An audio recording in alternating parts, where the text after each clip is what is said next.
اللہ نے میرے نبی کو خاندانی طور پر وہاں پہنچایا جہاں کو نہیں جا سکتا.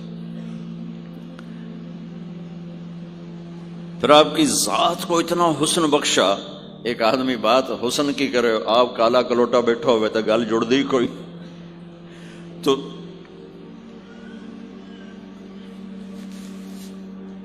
آپ تشریف لے جا رہے تھے ہجرت کر کے، تو راستے میں ایک رابغ ایک جگہ آتی ہے، وہاں بھوک لگی، پیاس لگی، وہ کھانے کا سامان تھا نہیں، تو ایک بڑھیا عورت کا خیمہ دیکھا.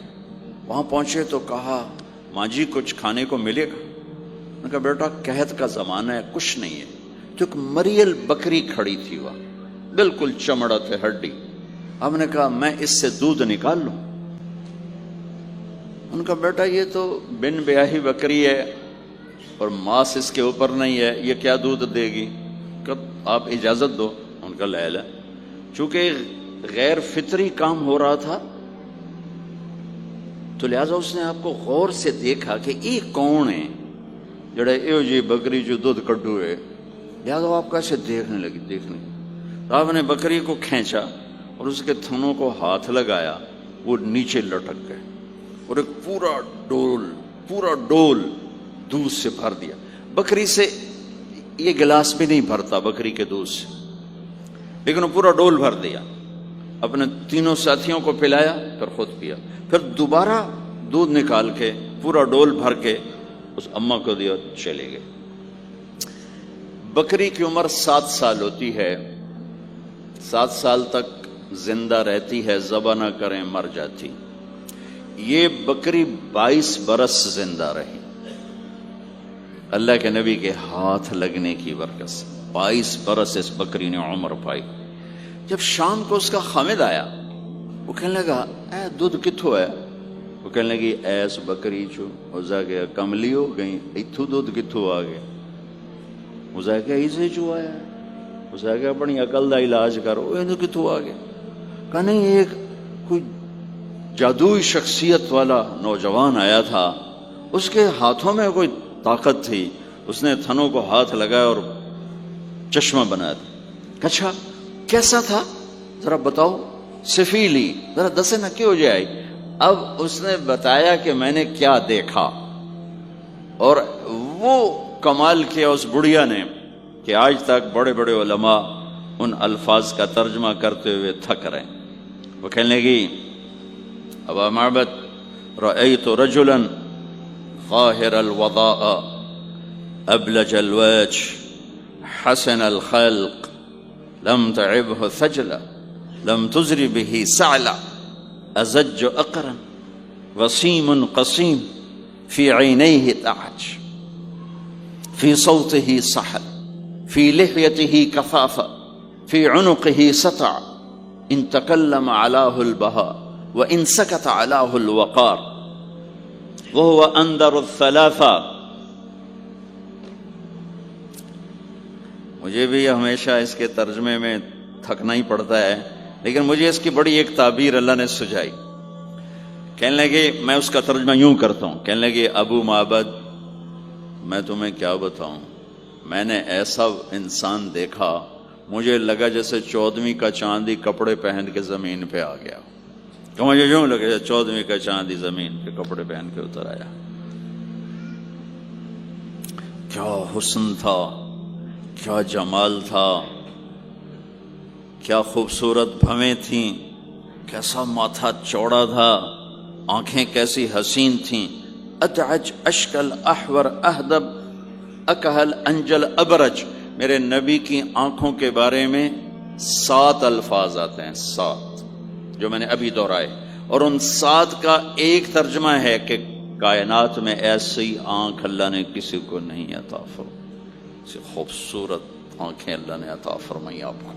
کہ آواز میں جادو تھا، آواز میں جادو تھا، آواز دل کو پکڑتی تھی. گردن لمبی خوبصورت، چہرہ 14ویں کے چاند کی طرح چمکتا تھا، اور براق الثنایا، دانت ایسے خوبصورت تھے، مسکراتے تھے تو دانتوں سے نور نکلتا دکھائی دیتا تھا، جب بولتے تھے تو نور چھا جاتا تھا. چپ ہوتے تھے وقار چھا جاتا تھا، خوبصورت سیاہ کالے بال تھے، نیم گھنگریالے بال تھے، پیٹ نہیں نکلا ہوا تھا، بال نہیں اڑے ہوئے تھے، سیدھا وجود تھا، سیدھا۔ کتنے ہمارے معاشرے کے لوگ ہیں، آپ سجے پاسے بیٹھے ہوں پیٹ کھبے پاسے گئے ہوں، پیٹ کھبے پاسے ہوں آپ سجے پاسے ہوں۔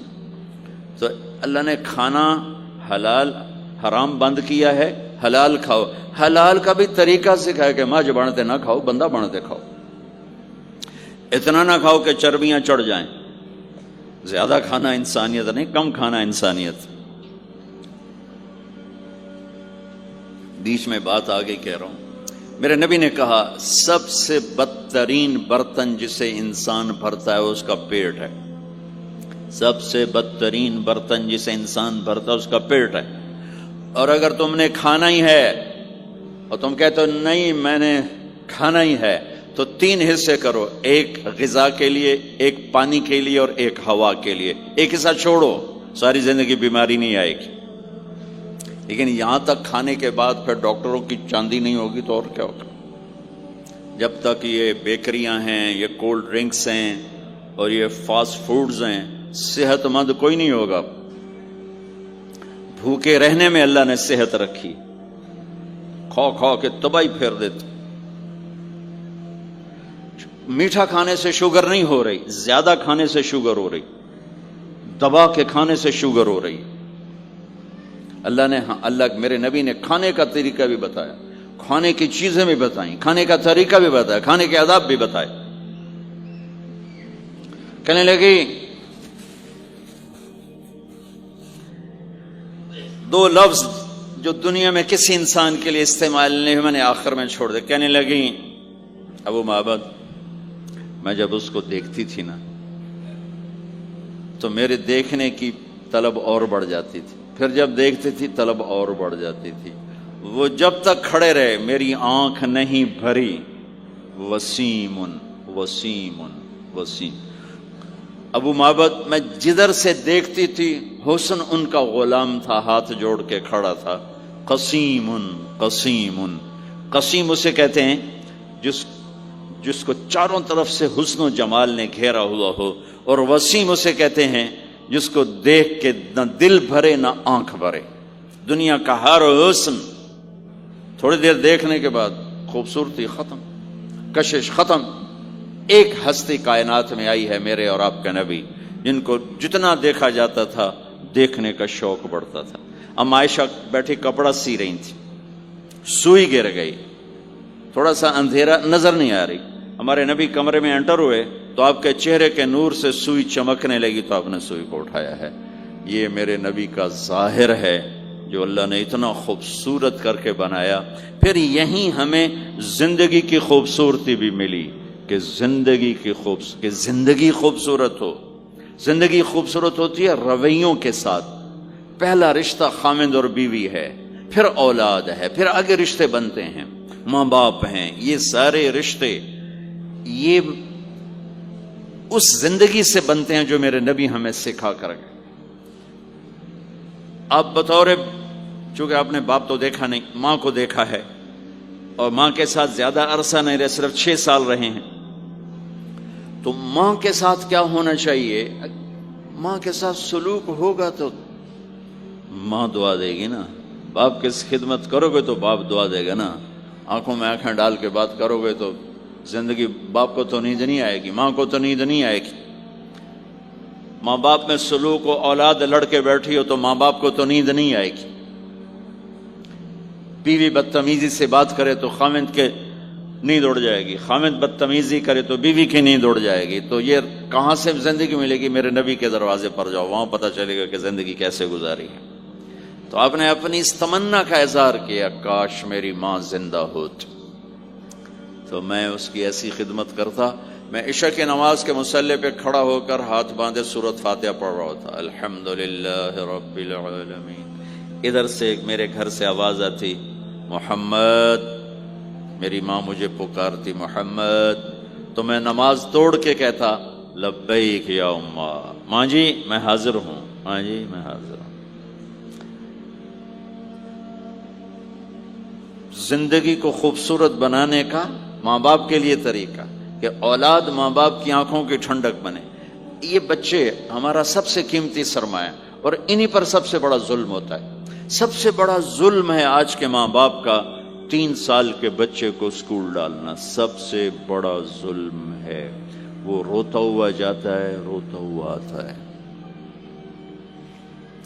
اور ماں باپ سے اس کی محبت کی تار کٹتے جاتے ہیں، کٹتے جاتے ہیں، کٹتے جاتے ہیں. 7ویں سال میں وہ بدتمیز ہوا پڑا ہوتا ہے. اب مائیں پریشان ہیں، بچے بدتمیز ہیں، بچے بدتمیز ہیں، کیونکہ ماں نے گود نہیں دی. جو ٹائم ماں نے دینا تھا وہ دے دیا اسکول کو. اور ہمارے اسکول کاروباری ادارے ہیں، علمی ادارے نہیں ہیں، کاروباری ادارے ہیں. میرے ملک کا یہ روگ ہے کہ یہاں کا وکیل بھی کاروباری ہے، یہاں کا ڈاکٹر بھی تاجر ہے، یہاں کا وکیل بھی تاجر ہے، یہاں کا جج بھی بک جاتا ہے، اور یہاں کا اسکول اور کالج بھی کاروبار ہے. 3 سال کا بچہ جب ماں باپ سے دور ہوتا ہے، روتا ہوا جاتا، روتا ہوا آتا، تو وہ ماں باپ سے دور ہو جاتا ہے. اس کے اندر نفرت پیدا ہونی شروع ہو جاتی. سر اٹھا جو ہی وہ سر نکالتا ہے تو وہ ماں باپ کا نافرمان ہو جاتا ہے، بدتمیزی کرتا ہے، لڑتا ہے، جھگڑتا ہے، کیونکہ ماں اور باپ نے ٹائم نہیں دیا. اور پھر اس موبائل نے ہماری زندگی، گھر کی زندگی تباہ کر دی ہے کہ بچہ آ کر ماں سے بات کرتا ہے، ماں موبائل کو دیکھ کے بچے سے بات کر رہی ہوتی. وہ باپ سے بات کرتا ہے، وہ اپنے موبائل میں، اور بچے سے بات کرتا ہے. یہ اس بچے کی عزت کو ذبح کر دینے والی بات. آنکھ سے آنکھ ملانا عزت دینا ہے. میرے نبی پاک صلی اللہ تعالی علیہ وسلم کی طرف جب کوئی آپ کو بلاتا نا، یا رسول اللہ آپ سے، تو مثلا یہ ہماری مجلس ہے، ادھر بھی لوگ ہیں، ادھر بھی لوگ ہیں. اب مجھے کوئی ادھر سے بلائے تو میری تو اتنی گردن مڑے گی، کوئی ادھر سے بلائے میری اتنی گردن مڑے گی. لیکن میرے نبی پاک صلی اللہ علیہ وسلم کو ادھر سے جب کوئی آواز دیتا یا رسول اللہ، تو اب یوں نہیں کرتے تھے، ہاں جی دسو کی گل ہے. اب پورا یوں کرتے تھے ایسے. بولو میرے بھائی کیا بات ہے. سبحان اللہ.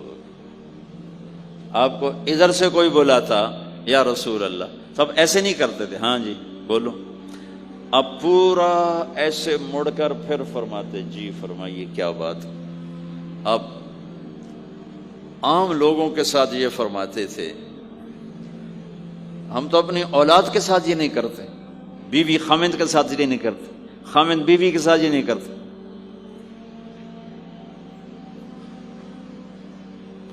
تو وہ ایک گیپ پیدا ہو جاتا ہے، ایک فاصلہ پیدا ہو جاتا ہے. تو میرے نبی نے بتایا کہ ماں باپ کے ساتھ کیا کرنا ہے. کہ میری ماں ہوتی تو میں نماز ہی توڑ دیتا اس کے لیے. حج کا سفر 70,000 کا مجمع تقریباً جمع ہو چکا ہے ابوا پہنچتے پہنچتے، اور آپ ایک دم اونٹنی کا رخ موڑو، پہاڑوں میں چلے گئے. میری زندگی سفروں میں گزری ہے، ان میں خوبصورت ترین سفر میرا وہ ہے جو میں نے حضرت اماں آمنہ کی قبر پہ حاضری تھی. پہاڑوں کے اندر آپ اندر تشریف لے گئے، مجمع بھی ساتھ ہو گیا. کدھر جا رہے ہیں؟ اونٹنی کو بٹھایا. پہاڑ ہے کچھ 40-50 فٹ اونچا، اس کے اوپر قدرتی ایسے ایک پلین بنا ہوا ہے جیسے اللہ نے پہلے سے سنبھال کے رکھا ہوا تھا. اب تو انہوں نے قبر کا نشان مٹا دیا ہے. تو ماں کی قبر کے سرہانے تشریف لے گئے اور گھٹنے اٹھائے، ہاتھ یہاں رکھے اور سر گھٹنوں میں دیا ایسے. یہ پوزیشن ہے چھوٹے بچے کے رونے کی. جب وہ رونا چاہتا ہے تو پھر اپنے پاؤں اٹھا کر یوں کر دیتے. پھر اس کے بعد آپ ایک معصوم بچے کی طرح روئے، اور اتنا روئے کہ آپ کی ساری داڑھی آنسوں سے تر ہو گئی، آپ کا احرام تر ہو گیا، اور اپریل کی دھوپ تھی. اور آپ نے فرمایا میں آج رات یہیں قیام کروں گا. میں وہاں گیا ہوں، وہاں 2 آدمی نہیں ٹھہر سکتے. میرے نبی نے کہا میں یہیں ٹھہروں گا. آگے کوئی 6-7 میل دور انتظام تھا حاجیوں کے اس قافلے کے ٹھہرنے کا. کچھ لوگ چلے گئے ہوں گے، لیکن آپ نے وہ رات اپنی ماں کے سرہانے گزاری. اور میں جب وہاں پہنچا تو مجھے چونکہ سیرت پڑھی تھی تو مجھے چشم تصور میں وہ نظر آ رہا تھا. حضرت آمنہ کی عمر صرف 25 برس تھی اور ہارٹ اٹیک ہوا اچانک، بولا نہیں جا رہا. اور اللہ کے نبی ماں کو دیکھ کے گھبرا رہے ہیں کہ کیا ہوا، 6 سال کا بچہ پہلی موت دیکھ رہا ہے، وہ بھی ماں کی. تو مجھے ہارٹ اٹیک ہوا تو بولا نہیں جاتا، بلا رہے ہیں بولا نہیں جا رہا، آواز نہیں نکل رہی.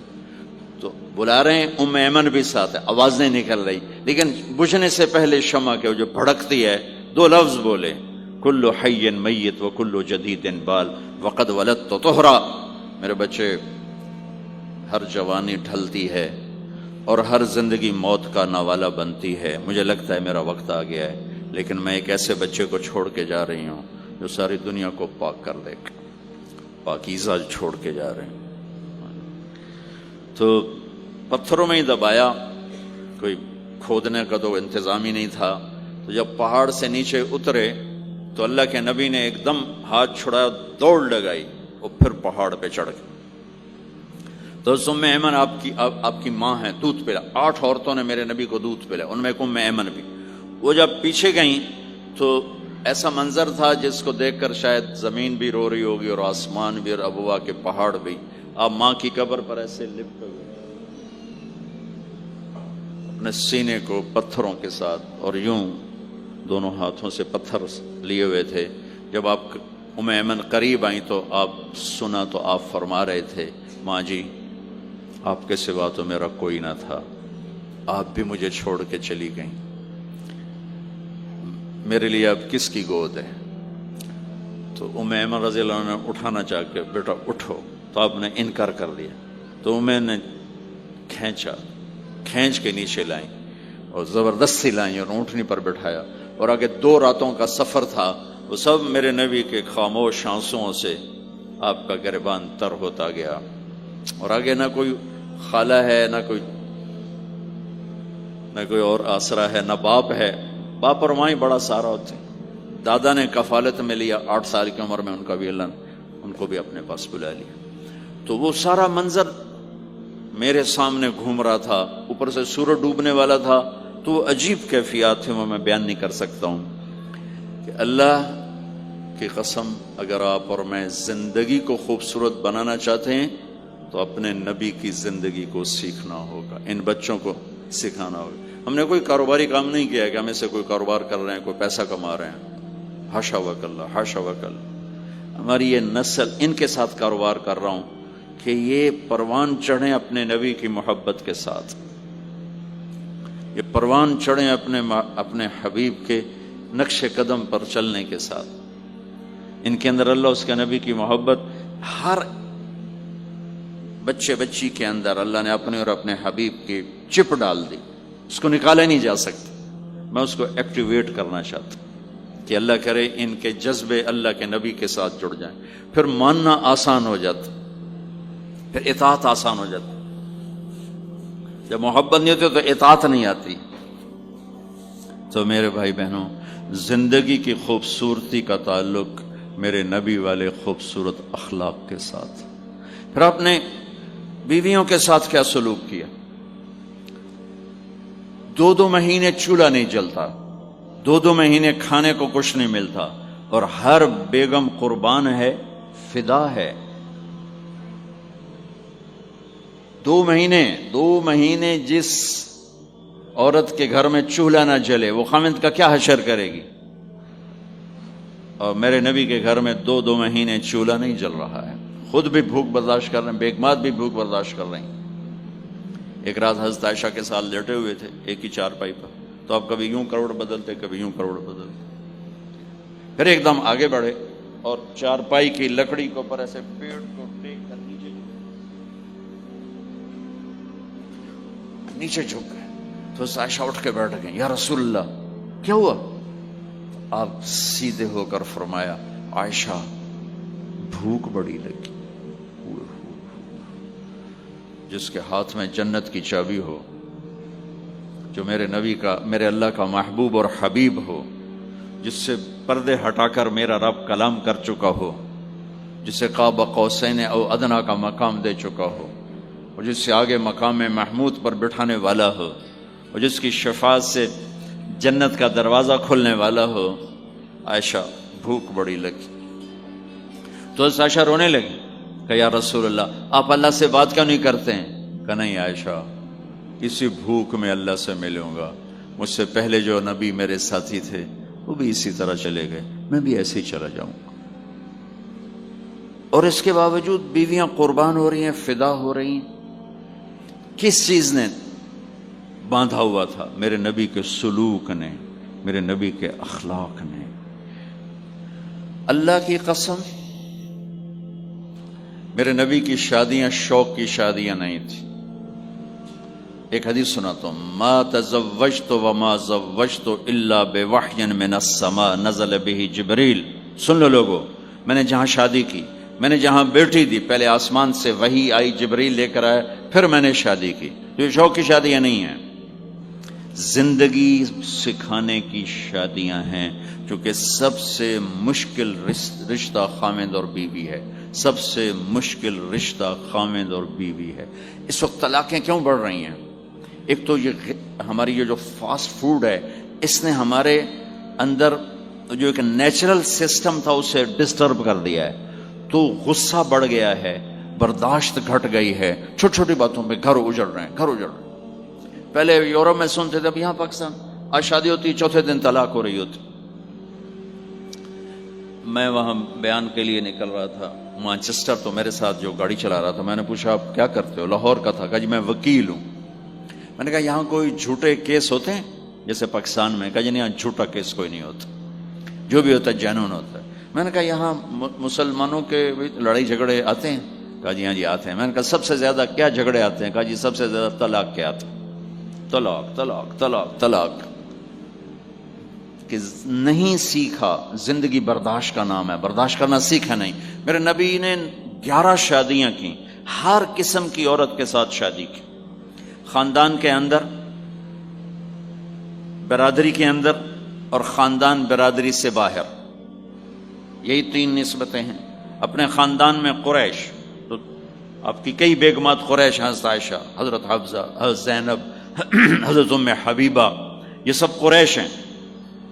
قریش سے باہر حضرت میمونہ، حضرت جویریہ، یہ قریش سے باہر ہے، برادری۔ پھر برادری سے بھی باہر شادی کی، یہود، حضرت صفیہ یہودی کی بیٹی ہیں، ان کے ساتھ شادی کی۔ ہر نسل سے شادی کی، اوپر والے کا نظام ہے۔ اپنے سے مالدار حضرت خدیجہ، اپنے برابر ام سلمہ، ام حبیبہ، اپنے سے کم فخر میں جویریہ، صفیہ، اپنے سے غربت کے ساتھ نہیں۔ عمر سے بڑی کے ساتھ شادی کی، حضرت خدیجہ۔ ہم عمر کے ساتھ شادی کی، حضرت سودا۔ عمر سے کم سے شادی کی، حضرت عائشہ۔ بیوہ سے شادی کی، حضرت خدیجہ۔ مطلقہ سے شادی کی، حضرت زینب۔ کماری سے شادی کی، حضرت عائشہ۔ جتنی بھی نسبتیں کسی عورت کی بن سکتی ہیں، ان سب میں اللہ نے آپ کو استعمال کر کے زندگی گزارنے کا طریقہ سکھایا۔ تیز مزاج کے ساتھ شادی کی، حضرت حفصہ رضی اللہ تعالیٰ عنہ، مزاج میں تیزی تھی۔ حضرت عمر رضی اللہ تعالیٰ عنہ کی بیٹی، مزاج میں شدت تھی، زندگی گزار کے دکھایا۔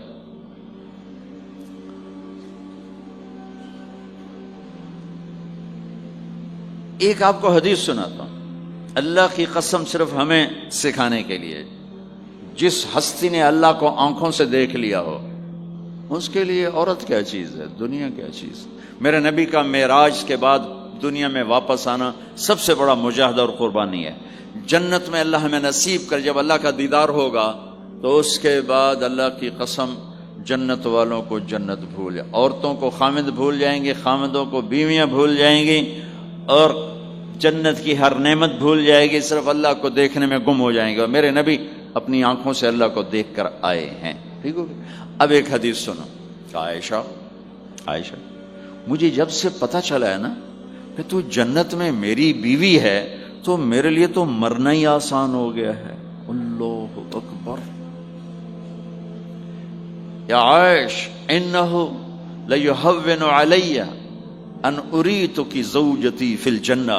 میرے رب کی قسم ہمیں آپ کو سمجھانے کے لیے، ہمیں آپ کو بتانے. عائشہ مجھے جب سے پتا چلا ہے نا کہ تو جنت میں میری بیوی ہے، مجھے تو مرنا اچھا لگنے لگا ہے. مجھے تو مرنا اچھا لگنے لگا ہے کہ تو جنت میں میری بیوی ہے. سبحان اللہ. ادھر اچھا جی جنت بھی یہی لبنی ہے جی، یہ جنت جا کے بھی یہ نالی رانا ہے. یہاں یہ باتیں سننے کو ملتی. اور میرا نبی کہہ رہا ہے عائشہ مجھے پتہ چلا ہے کہ تو جنت میں میری بیوی ہے تو میرے لیے تو مرنا ہی آسان ہو گیا. سبحان اللہ. کیا خوبصورت. اللہ کی قسم یہ دلداری تھی.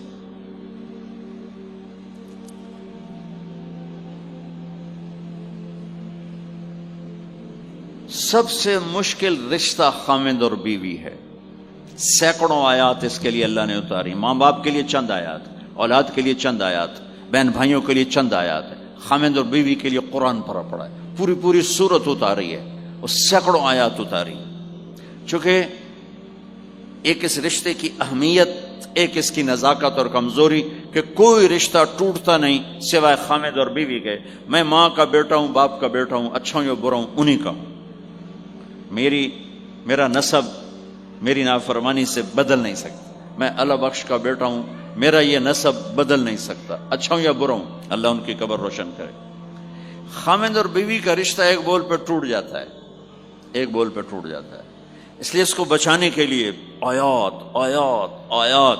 اور میرے نبی کی شادیاں کہ کس طرح ایک گھر کو لے کے چلتے ہیں، کس طرح ہر مزاج کی عورت کے ساتھ سلوک کرتے ہیں. جہاد کا سفر، کاروباری سفر نہیں، میرے نبی کا. اور چلنے لگے، اعلان ہوا کوچ کرو. سب نے سواریاں کس لیں، سامان کس لیا. یوں چلنے کا حکم ہو رہا ہے. اور حضرت عائشہ رضی اللہ نے اپنا یوں دیکھا، اونٹنی پہ بیٹھ گئی تھیں. ہار کوئی نہیں. یا رسول اللہ میرا تو ہار کوئی نہیں، میرا ہار گم ہو گیا ہے، میرا ہار تلاش کریں، ہم پھر چلیں گے. تو میرے نبی کہتے تو وڈی آئی نواب زادی، میں جہاد تے بہ جانا تینوں ہار دی پائے گی، چل اگو لگ. میرے نبی نے کہا چلو بھائی عائشہ کا ہار تلاش کرو. اللہ کی قسم میں جب یہ واقعات پڑھتا ہوں یا سناتا ہوں میں خود حیرت میں ڈوبا ہوتا ہوں کہ کیا کر دیا میرے نبی نے. جہاد کا سفر، اور میرے نبی کا ہار تلاش کرو بھائی. اب سارے ہار تلاش کر رہے ہیں. کچھ دن چھپ گیا اور ہار کی تلاش تو بند ہو گئی اور سفر بھی بند، چونکہ اندھیرے میں کہاں جائیں گے. اور آپ کے ماتھے پہ شکن، عائشہ تیری وجہ سے ساری مصیبت ہے. اللہ دے بندی تو ہار دے مگر پہ گئی، کیڑی گل ہے ہار دی. ایک لفظ نہیں فرمایا. سارے قافلے نے قیام کیا. عشاء تک تو پانی تھا، وضو کا پانی ختم ہو گیا. عشاء مغرب عشاء پڑی کٹھی تو پانی ختم ہو گیا. اب پانی ختم ہو گیا تو فجر کی نماز آ رہی ہے، پانی کوئی نہیں ہے. تو سارے صحابہ نے ابو بکر پہ چڑھائی کی. ویکھے تیری دھی دے مگر ساڑے نال کی بنی، ہن اسی نماز کی میں پڑھنی ہے، پانی تو ہے نہیں تو وضو کی میں کرنا ہے. اب ابو بکر کو غصہ چڑھا. اس ایک دم، وہ تو باپ تھے، وہ گھس گئے خیمے میں. آگے دیکھا تو اللہ کے نبی اما عائشہ کی گود میں سر رکھ کے سوئے ہوئے تھے اور اما جی ایسے بیٹھی تھی، آپ کو سارا دیکھ رہی ہوں. اب بولیں تو خطرہ ہے آنکھ کھل جائے گی، اور غصہ بھی چڑھا ہوا ہے، باپ بھی ہیں. تو اب مجھے دیکھو کیا کر رہے تھے.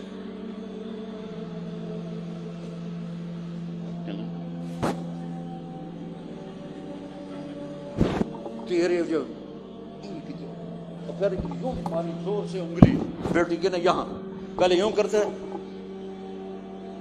پھر ایسے ماری زور سے. وہ کہنے کہ میں ایسے سخت ہو گئی تاکہ میں ایسے نہ ہوں کہ اگر میں تھوڑا حرکت کی تو اللہ کے نبی کی آنکھ کھل جائے گی. تو ماری گیا ٹھا ٹھا ٹھا، وہ منہ سے کہہ رہے اور وہ ایسا کر کے بیٹھی چمک، غصے میں باہر چلے. اب آپ کی آنکھ کھلی فجر پر تو عائشہ نے کہا یا رسول اللہ وہ تو باہر تو بڑا مسئلہ ہو گیا ہے. پانی کوئی نہیں ہے اور نماز کا وقت ہو گیا ہے، وضو کیسے کریں؟ سبحان اللہ، اللہ نے قانون بدل دیا، دنیا میں پہلی دفعہ ہونے لگا ہے۔ 1,24,000 نبی آئے، پانی نہ علی وضو ہو سکتا ہے، اس کے علاوہ نہیں ہو سکتا۔ میرے اللہ نے قرآن اتارا فَإِن لَّمْ تَجِدُوا مَاءً فَتَيَمَّمُوا صَعِيدًا طَيِّبًا فَامْسَحُوا بِوُجُوهِكُمْ وَأَيْدِيكُمْ مِنْهُ۔ اچھا میرے بندو، پانی مک گیا ہے، چلو مٹی چاہتے منہ تے مارو تے دوئی چاہتے ہتھاں تے مارو تے تمہارا وضو ہو گیا، چلو تیمم کرو اور نماز پڑھو۔ اب وہ جو سارے ابو بکر پہ غصے ہو رہے تھے نا، اما عائشہ کہنے لگے واہ ابو بکر بھائی تیرے طفیل کی کم بن گیا، تیری دھی دے طفیل کی کم بن گیا۔ تو اسید بن حذیر پہلے ذرا زیادہ گرم ہوئے تھے، تو وہی ابو بکر تیرے گھر کی یہ پہلی برکت نہیں ہے، پہلے بھی بہت شمار برکتیں تیرے گھر کی طفیل امت کو ملی ہیں۔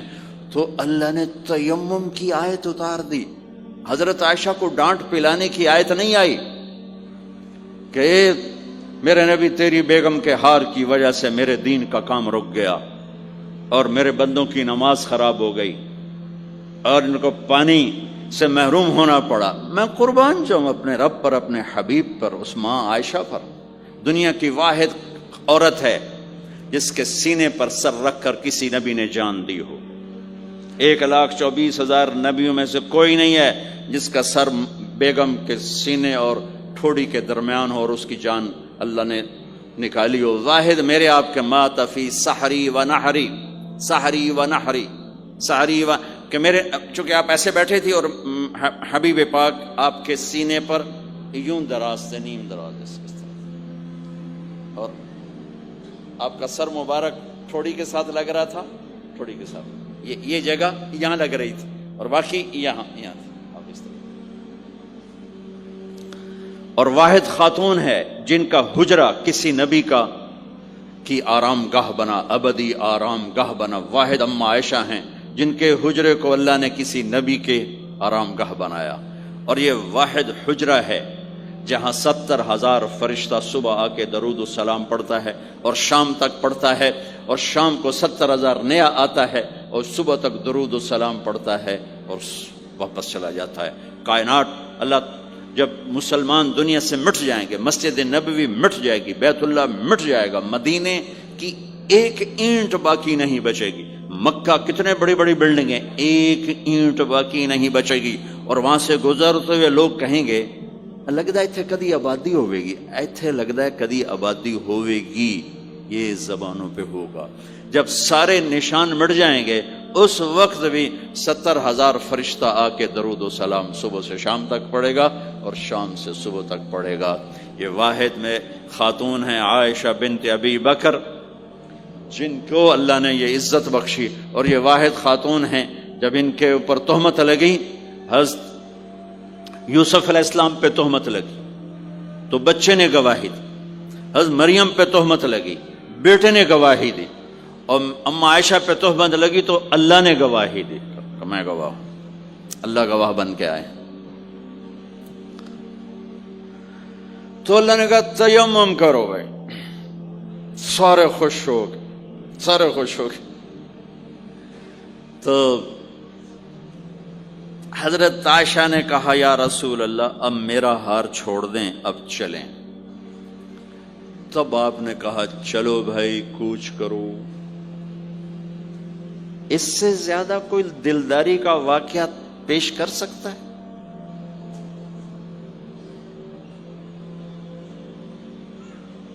سبحان۔ اور جب اونٹنی کو اٹھایا گیا وہ ہار کا دھاگا ٹوٹا اور پھسل کے اونٹنی کے نیچے چلا گیا، وہ سارے کھبے سجے ویندے رہ گئے، ہار نیچے پڑا تھا۔ جب اونٹنی کو اٹھایا تو ہار نیچے سے نکلا، تو صاحب نے کہا لے بے عائشہ اے تیرا ہار بھی لب گیا۔ یہ دلداری ہے میرے نبی کی، یہ ہمیں سکھایا۔ کہیں عورتوں کی بدتمیزی بھی انتہا کو پہنچی ہوتی ہے اور وہ اپنے گھر اجاڑ دیتی ہیں اپنی زبان کی شدت کی وجہ سے، اپنی بد اخلاقی کی وجہ سے، لیکن کوئی زیادہ معاملہ مردوں کی طرف سے خراب ہوتا ہے تو شریعت نے بھی اس کو زیادہ بیان کیا اور میرے نبی نے بھی اس کو اجاگر کیا۔ اور میرے نبی کی آخری تقریر، آخری خطبہ حجۃ الوداع کا، صرف ایک رشتے کو بیان کیا، صرف ایک رشتے کو بیان۔ ہم کتنے رشتوں میں جکڑے ہوئے ہیں، ماں باپ، بہن بھائی، چاچا تایا، خالہ خالو، دادا دادی، نانا نانی، ساس بہو، کتنے ہم رشتوں میں جکڑے ہوئے ہیں۔ میرے نبی نے صرف ایک رشتے کا حق بیان کیا، استوصوا بالنساء خیرا، میں تمہیں تمہاری بیویوں کے بارے میں وصیت کر رہا ہوں، ان کے ساتھ اچھا سلوک کرنا۔ صرف ایک رشتے کو بیان فرمایا، چونکہ یہ بنیادی رشتہ ہے، یہاں سے خاندان بنتا ہے۔ جب یہ ٹوٹ جاتا ہے اور ہمارا جوائنٹ فیملی سسٹم ہے تو کہیں ساس توڑ رہی ہے، کہیں سسر توڑ رہا ہے، کہیں نندیں توڑ رہی ہیں، کہیں خود خامد اپنی بے وقوفی کی وجہ سے توڑ رہا ہے، کہیں بیوی اپنی حماقت کی وجہ سے اس رشتے کو توڑ رہی ہے۔ ایک عورت آئی، ایک لڑکی آئی، یا رسول اللہ میری شادی ہونے لگی، میرے خامد کا کیا حق ہے میرے اوپر؟ دونوں طرف کی میرے نبی نے زندگی سکھائی۔ میرے نبی نے فرمایا تیرے خامد کے جسم پہ پھوڑے نکل آئیں، پھوڑوں میں گندا پانی جمع ہو جائے، پیپ جمع ہو جائے، اور تو زبان سے چاٹ چاٹ کے اس کے زخموں کو دھوئے، تو بھی تو نے اپنے خامد کا حق ادا نہیں کیا ہے۔ دوسرا، لائف کو بیلنس کیا میرے نبی نے کہ ایک گھر کیسے چلتا ہے، وہ کس طرح خوبصورت بنتا ہے، وہ میرے نبی کے اخلاق ہیں۔ آپ سب سے ایک بات کرتا ہوں، برداشت کرنا سیکھ لیں، زندگی خوبصورت ہو جائے۔ صرف سارے اخلاق کو میں جمع کروں ایک لفظ میں، برداشت، اور اس کو شریعت میں صبر۔ صبر کرنا سیکھ لیں، زندگی خوبصورت ہو جائے گی۔ بچیاں ساس کی شکایت کر رہی ہوتی ہیں، کبھی خامند کی شکایت کر رہی ہوتی ہیں، کبھی اولاد ماں باپ کی شکایت کر رہی ہوتی ہے، کبھی اولاد ماں باپ کی شکایت کر رہے ہوتے ہیں۔ شکایتوں سے جہان بھرا پڑا ہے۔ آپ شکایتوں کو دفن کر کے ہونٹ سی لیں، صبر، آہ نہ کر لبوں کو سی، عشق ہے دل لگی نہیں، سینے پہ تیر کھائے جا، آگے قدم بڑھائے جا، یعنی زبان حال سے کہہ دے کہ ہاں ستائے جا۔ جو ستاتا ہے چپ ہو جاؤ، جو ستاتا ہے چپ ہو جاؤ۔ اللہ کی قسم آپ ایسی طاقت بنو گے کہ پہاڑ بھی راستہ دیں گے۔ صبر انسان کی سب سے بڑی طاقت، صبر انسان کی سب سے بڑی طاقت ہے، صبر انسان کی سب سے بڑی طاقت، الٹا کے رکھ دیتی ہے چیزوں کو۔ چپ رہنا سیکھ، خاموش رہنا سیکھ، درگزر کرنا سیکھ، تو آپ دیکھیں گے آپ کی زندگی میں کتنا حسن آتا ہے، کتنی زندگی میں مٹھاس پیدا ہوتی ہے۔ غصہ نکال دینا وقتی ایک راحت ہوتی ہے، اور پھر شرمندگی اور ندامت کے سوا کچھ نہیں ہوتا۔ اور پی جانا، سہ جانا، یہ آپ کو ایک عظیم و شان ہستی بنا دے گا۔ آپ کی دعائیں عرش سے جا ٹکرائیں گی۔ چپ رہنا ان بچوں کو سکھائیں، خاص طور پر اپنی بیٹیوں کو چپ رہنا سکھائیں کہ میں دکھ سے کہتا ہوں میرے دیس کا سسرالی معاشرہ ظالم ہے، ظالم ہے، ظالم ہے۔ اس میں نہ کوئی نمازی کی قید ہے، نہ بے نمازی کی، نہ دیندار کی، نہ بے دین کی، نہ کسی پردے والے گھر کی، نہ بے پرد گھر کی۔ سسرالی معاشرہ بہت ظالم ہے، بہت ظالم۔ جوائنٹ فیملی سسٹم عذاب بن چکا ہے، عذاب۔ پہلے ایک رحمت تھی یہ کہ سب کو اپنے حقوق حدود کا پتہ تھا، اب کسی کی زندگی میں دخل دینا یہ ہمارے اخلاق بن چکے ہیں، تو ہم اپنی زندگیوں کو خراب کر چکے، برباد کر چکے۔ پھر اولاد کے ساتھ کیا کرنا ہے؟ میرے نبی نے حسن حسین کے ساتھ 7 سال گزارے، حسین کے ساتھ 6 سال، حسن کے ساتھ 7 سال علیہم السلام رضی اللہ عنہما۔ 7 سال میں بچہ سمجھدار ہوتا ہے، ایک نصیحت نہیں کی، ایک نصیحت، 7 سال ایک نصیحت نہیں پائیں گے آپ۔ اتنے بڑے نبی، اتنا بڑا انسانیت کا بوجھ، اور روزانہ ٹائم نکال کے بچوں کے پاس آ کر بیٹھتے تھے، ان کے ساتھ کھیلتے تھے، کشتی کرتے تھے، اور بھائیوں کو لائن میں کھڑا کر دیتے تھے۔ تو حضرت جعفر جوانی میں شہید ہو گئے، ان کے بچوں کو، عون، عبداللہ، محمد، ان کے 3 بیٹے تھے، ان کو بھی بلا لیتے اور ایسے ان کو لائن میں کھڑا کر کے پھر ایسے بائیں پھیلا، ہاں بھائی آؤ بھائی مجھے پکڑو، کون ہے جو مجھے پہلے ہاتھ لگائے گا؟ کون ہے جو مجھے پہلے ہاتھ لگائے گا؟ وہ دوڑ لگاتے پانچوں کا پانچوں، کوئی سر پہ چڑھتا، کوئی کمر پہ چڑھتا، کوئی گود میں گرتا، اور میرے نبی بیٹھ کے مسکراتے۔ ایک مجھے بات یاد ہے، صرف ایک یاد، کہ حضرت امام حسن رضی اللہ تعالیٰ عنہ علیہ السلام، انہوں نے صدقے کی۔ السلام علیکم دوستو، امید کرتا ہوں کہ آپ سبھی حضرات کو مولانا طارق جمیل صاحب کا بیان اچھا لگا ہوگا۔ اگر اچھا لگا ہے تو ہمارے چینل کو کر دینا سبسکرائب اور ویڈیو کر دینا لائک۔ ملتے ہیں نیکسٹ ویڈیو میں، خدا حافظ۔